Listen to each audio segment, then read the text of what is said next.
بيبدأ فيلم النهاردة مع مجموعة من مقاتلين الكونج فو وهم متجمعين في مركبة غريبة كده، بس بنعرف انهم صحوا من النوم لقوا نفسهم في المكان ده. في الوقت ده بيلفت انتباههم عداد عمال يعد عد تنازلي وهم ما كانوش فاهمين ايه العداد ده ولا هم فين اصلا. ساعتها بنشوف بنت اسمها سارة كانت عمالة تصحي هي وزمايلها باقي اصحابهم اللي كانوا نايمين في سابع نومة، بس في الاخر قدروا يصحوهم فعلا، وكل واحد منهم كان عمال يسأل التاني ايه المكان اللي هم فيه ده. المهم العد التنازلي بيخلص وفجأة بيلاقوا باب قدامهم بيتفتح، بس وقتها قرروا انهم يخرجوا كلهم منها لان المركبة بدأت تطلع غازات سامة وكانت ممكن تقتلهم. في الوقت ده بعد ما خرجوا فضلوا ماشيين في غابة مليان ضباب لحد ما فجأة واحد منهم خد رمح في رقبته وقع مكانه. بعدها على طول نزل عليهم مقاتلين ومعاهم عصيان، والمشكلة انهم كانوا محاوطينهم من كل مكان. بعدها على طول بدأوا يهجموا عليهم وحاولوا يضربوهم اكتر من مرة، بس كان واضح عليهم كده انهم مقاتلين اقوياء ومش سهل ابدا يخسروا قصادهم. فعلا بعد وقت قليل قدروا يضربوهم وخدوا منهم العصيان اللي معاهم، وعلى طول قدروا يخلصوا عليهم بكل سهولة. ساعتها جراهام صاحبهم شاف العداد خلص وطلب منهم يدخلوا الأوضة بسرعة. بعد ما دخلوا بقى سارة فضلت تزعق فيه علشان دايما كان بيهرب من المقاتلين وبيسيبها لوحدها، بس هو قال لها ان انا كنت بحمي نفسي وماليش دعوة بغيري. ساعتها مايك زعق فيهم علشان يبطلوا خناق وقال لهم مش وقته، وبدأ يشوف صاحبهم اللي اتضرب بالرمح لسه عايش ولا اتكل على الله، بس اتضح بعد كده انه مات.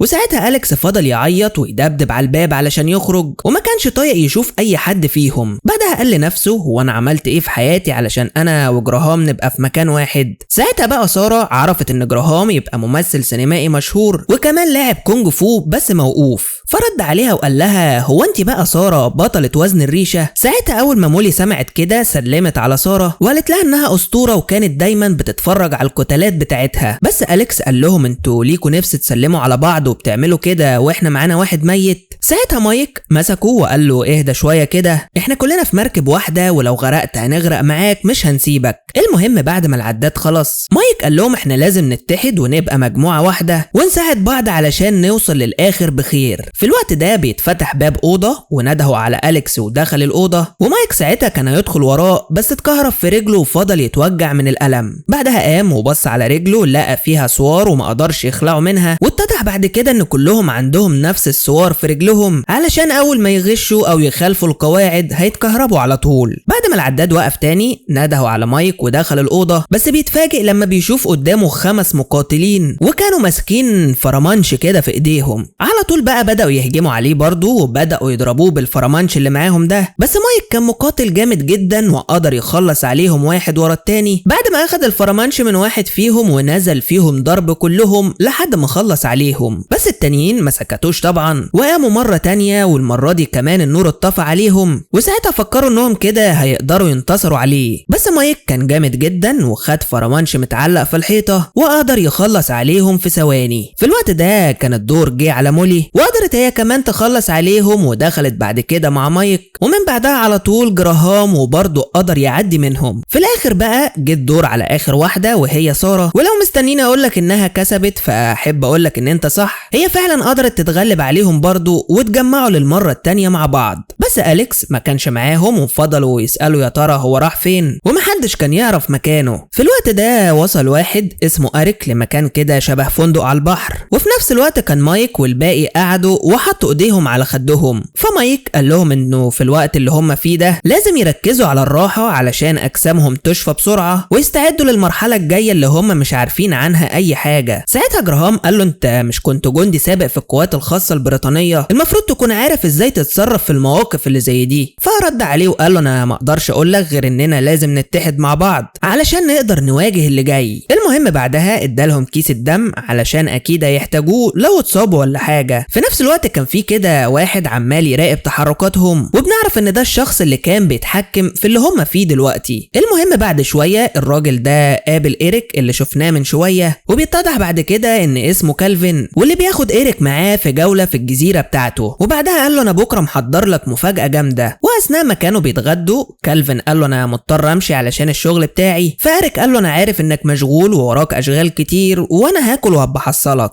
المهم بيجي تاني يوم وكالفين بياخد إيريك معاه وبيفرجوا على الاماكن اللي المسابقات بتتم فيها، وبيتكلم معاه وبيقول له انت عارف اني مشغول اليومين دول ووقتي ضيق ومحتاجك تدير المكان ده معايا. ساعتها إيريك اتصدم من طلبه وكان هيرفضه، بس كالفين قال له قبل ما ترد عليا تعالى معايا وانا واثق انك هتوافق في النهايه. بعدها بياخده لغرفه التحكم وقال له كل ما اقولك تدوس على زرار تدوس واتفرج بعديها على اللي هيحصل. ومع اول تكه زرار من إيريك الباب اتفتح تاني ودخلوا لقوا نفسهم في مكان شبه الغابه، وفجاه بيهجم عليهم مقاتلين مقنعين وكان معاهم سيوف عملاقه، بس هما ما خافوش منهم ولا حاجه وبداوا يهجموا عليهم بقوه كبيره، والفريقين بداوا يقاتلوا بعض. بس كان كل ما يوقعوا واحد منهم في الميه بيطلع 2 بداله. في الوقت ده جراهام كان بيقاتل واحد منهم في الميه، وكان كل شويه واحد منهم يغرق التاني شويه، ومايك كان نازل ضرب في المقاتل اللي معاه السيف واللي قدر بعدها على طول انه يهزمه بسهوله. ساعتها الباب اتفتح مره تانيه، بس قبل ما يدخلوا واحد من المقاتلين جرح مولي في راسها بالانياب بتاعته، بس ساعتها ساره اتدخلت في الوقت المناسب وضربته وقدروا يرجعوا للاوضه مع بعض مره تانيه. في الوقت ده إيريك قام يسقف لكالفين وقال له انت ازاي جبت الناس دي مع بعض؟ اكيد دفعت لهم فلوس كتير جدا. بس كالفين قال له ان كلهم مشاهير وجم اساسا بالعافيه، وقال له ان دي فكرته هو في الاساس لما قالها له هم صغيرين في المدرسه مع بعض. فإيريك قال له انت تقصد الكونج فو الحي؟ فكالفين قال له ايوه بالظبط، تخيل كده لو الفكره دي نجحت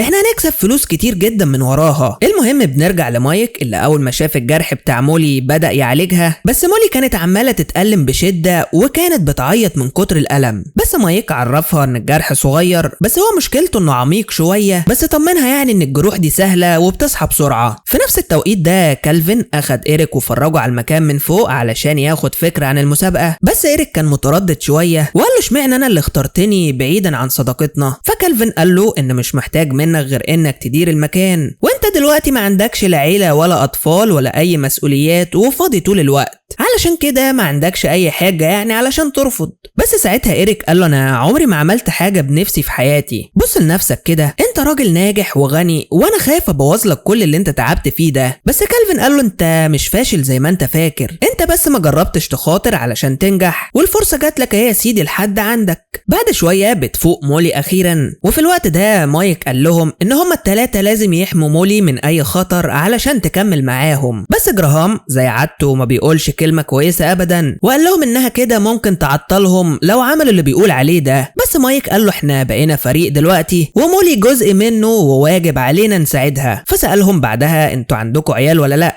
بس ما حدش بيرد عليه. فقال لهم انه عنده طفلين بس ما حدش من زوجاته بيطيقه، ولو مات النهارده هيعرفوا انه ميت اول ما المصاريف تتقطع. فساره قالت له ما هو معاهم حق برضه، ازاي واحده تكون متجوزاك وتكون طايقه سيرتك اساسا؟ بس اثناء كلامهم العداد وقف ونادهوا على مايك وساره، بس مايك وقتها اتعصب وقال لجراهام انه لازم يحمي مولي زي ما هي هتحميه بالظبط، ولو فكر يعمل حركه نداله هيخلص عليه اول ما يعدي من الباب. بعدها بيخشوا مكان كده شبه عربيه المترو بالظبط، وبرضه بدأوا المقاتلين يهجموا عليهم، بس طبعا فريقنا عنده مهارات عاليه جدا في القتال وكانوا بيواجهوهم بكل قوه ومهاره. في الوقت ده بنشوف ساره خدت شاكوش من الحيطه ونزلت فيهم ضرب واحد ورا التاني ومحدش كان قادر عليها نهائي. برضه في الوقت ده مايك كان خلص على كل المقاتلين اللي هاجموا عليه بسرعه، وبرغم ان المقاتلين دول مقاتلين اقوياء برضه الا ان محدش منهم كان قادر يعمل لها اي حاجه. في الوقت ده كان مايك خلص على كل المقاتلين اللي هاجموا عليه بسرعه كبيره، وبعدها دخلوا للاوضه التانيه ومايك فضل يهدي ساره اللي كانت متوتره جدا وقتها. في الوقت ده الدور جه على مولي وجراهام ودخلوا الاوضه، بس مولي كانت دايخه شويه من الاصابه اللي عندها، والمشكله انها كانت واقفه اساسا بالعافيه. ساعتها إيريك بقى استغرب وقال لكالفين يظهر انها تعبانه ولازم نطلب الاسعاف ونعالجها، بس كالفين قال له ان كل حاجه متفقين عليها ولازم ما يلتفتش لاي حاجه بتحصل في القتال. بعدها على طول بيبدا القتال والمقاتلين بيهجموا عليهم برضه، بس بالرغم ان مولي كانت تعبانه ومصابه ومش قادره تتحرك بس قدرت يعني تستجمع قوتها بالعافيه ونزلت ضرب في المقاتلين يمين وشمال وكانت عماله تديهم على دماغهم. وفي نفس الوقت برضه كان جراهام محدش قادر عليه ونازل فيهم ضرب برضه بكل قوته، وبعد معركه قويه بينهم قدروا في النهايه انهم يخلصوا على معظم المقاتلين. وبعد بقى ما الوقت بينتهي الباب الباب بيتفتح وجاروا هما الاتنين على الأوضة، بس للأسف مولي اتزحلقت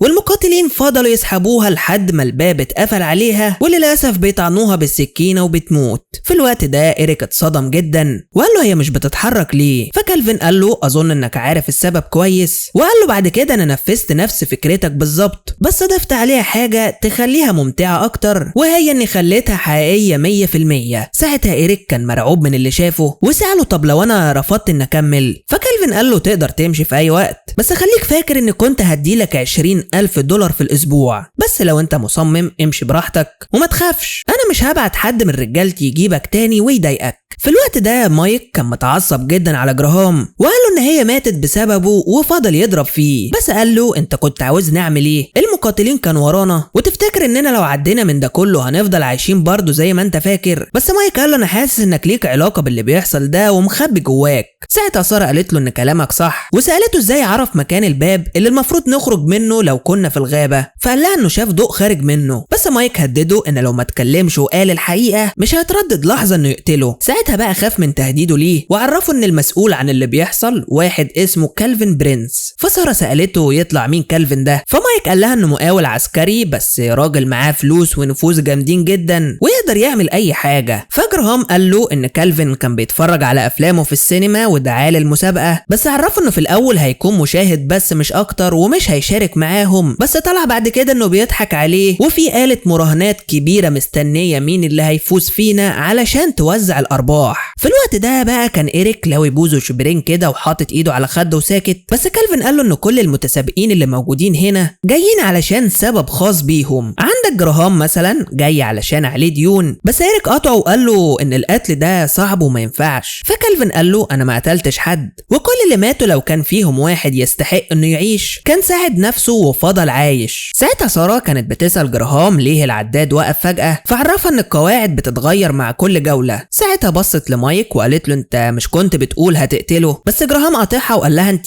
فاكرة نفسك احسن مني؟ نسيت البنت الألمانية اللي قتلتيها علشان خاطر الفلوس؟ وسأل مايك بعدها وقال له ما فكرتش مرة في الجنود اللي قتلتهم واللي ولا جه في بالك ان عندهم اطفال وعائلات هيزعلوا عليهم؟ وفي الاخر قال لهم احنا هنا زي الحيوانات بنحارب علشان نعيش والبقاء دايما للأقوى. عامة بيجي ميعاد الغدا وكالفين بيسأل إيريك عن رده الأخير، بس ساعتها إيريك سأله وقال له لما المسابقة تخلص هتسيبهم يمشوا؟ فقال له أنا عرضت عليك عرض لو عشت طول حياتك مش هتحلم بيه، وعامة هديلك فرصة لحد بالليل علشان تفكر براحتك، ولو ما وافقتش يا سيدي تقدر تمشي بكرة الصبح. وبعدها رجع لغرفة التحكم، بس لقى إيريك جاي وراه وقال له أنا عاوز بس أشوف آخرتها إيه. فكالفين قال له أنا كنت واثق إنك ذكي وهتغير رأيك. ساعتها بقى العداد رجع يشتغل تاني، ومايك قال لهم إنهم لازم يساعدوا بعض وينسوا كل الخلافات بينهم علشان يكملوا للآخر من غير ما حد يموت. أول بقى ما دخلوا الأوضة اللي بعدها شافوا كده شوية سيوف قدامهم، فكل واحد سحب له سيف واستعد، بس فجأة بيهجم عليهم 3 مقاتلين مقنعين وبدأوا يقتلوهم بقوة كبيرة جدا. ساعتها بقى بنكتشف إن كل مستوى أو كل مرحلة بيعدي منه المرحلة اللي جاية بتبقى أصعب منه بكتير، وعلشان كده المرة دي قدروا يضربوا سارة وجراهام أكتر من مرة، بس بعد ما ساعدوا بعض قدروا يقتلوهم بقوة كبيرة، وكل واحد منهم قاوم بكل قوته ومحدش من المقاتلين التانيين كان قادر عليهم. بس المشكلة إن جراهام خد ضربة جامدة في رجله، فمايك راح على طول علشان يساعده، بس المقاتل اداله بالرمح على دماغه. وساعتها بقى كان محطوط بين اختيارين، إما إنه ينقذ سارة أو جراهام، بس لو أي حد كان مكانه كان هيختار سارة من غير ما يفكر، وفعلا ده اللي هو عمله وراح ينقذها. ساعتها بقى المقاتل فضل يضرب جراهام لحد ما هرب منه وكان هينط بره الأوضة، بس اتكهرب في السلوك ووقع على الأرض.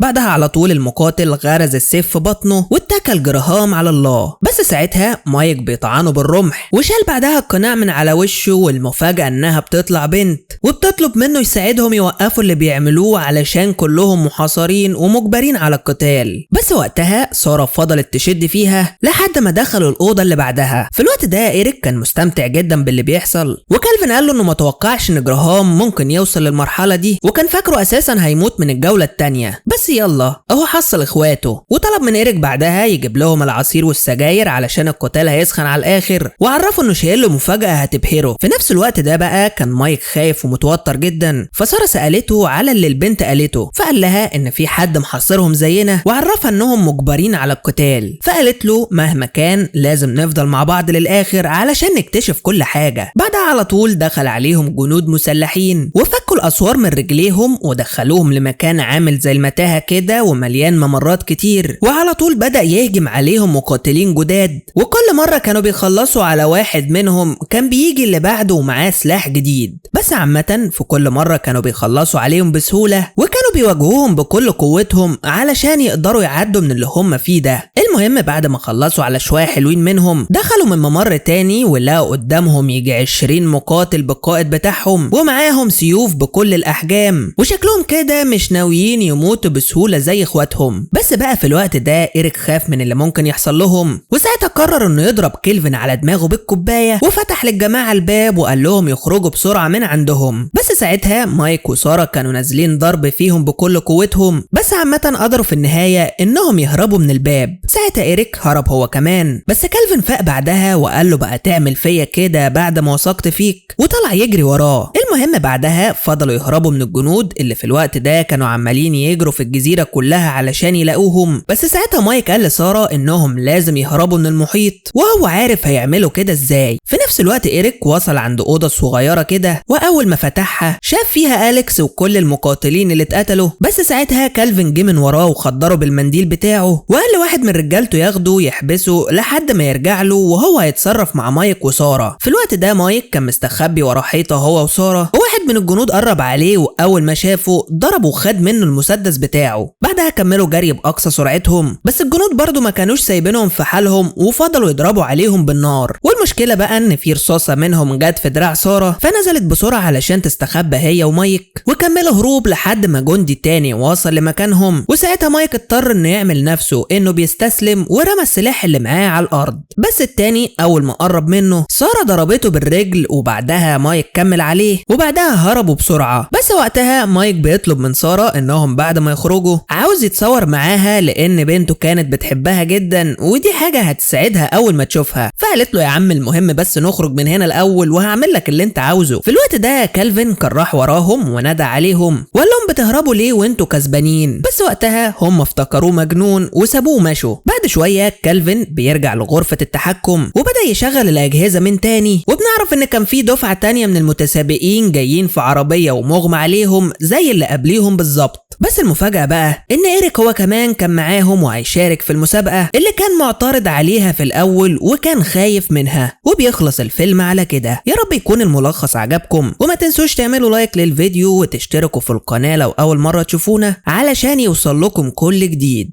أشوفكم الفيلم الجاي. سلام.